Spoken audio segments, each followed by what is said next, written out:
Athletics news now. Sharika Jackson, Frederick Dakers and Ronald Levy registered the victories at Saturday's IAAF Paris Diamond League meet, while Natoya Gould recorded a new national record in the 800 meters.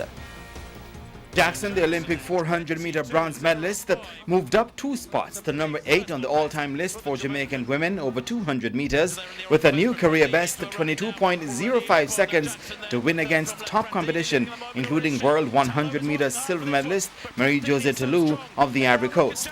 Jackson's winning time is the second fastest this season, behind 22.04 by Nigeria's Blessing Okugbare. Commonwealth Games champion Ronald Levy, with 13.18 seconds, turned back the challenge of compatriot Hansel Parchment 13.22 in the men's sprint hurdles.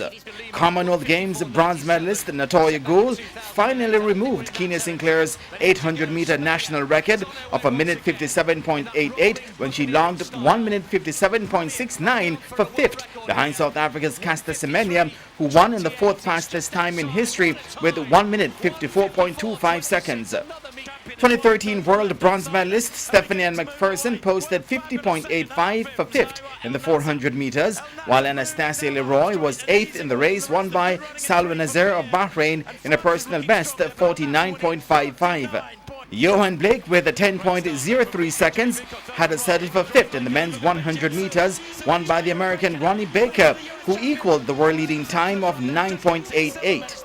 Commonwealth Games champion Aisha Pratt struggles to 8th in the women's 3,000-meter steeplechase in a time of 9 minutes 20.89, as Beatrice Yepkoy won in a world-leading 8 minutes 59.36. World leader and Commonwealth Games champion Frederick Dakers left it late until his 4th attempt to win the men's discus throw with 67.01 meters. And Kimberly Williams with 14.56 meters and Shanika Ricketts 14.38 meters were 2nd and 5th respectively in the women's triple jump, won by Katerini Bargwin of Colombia with a season's best 14.83 meters.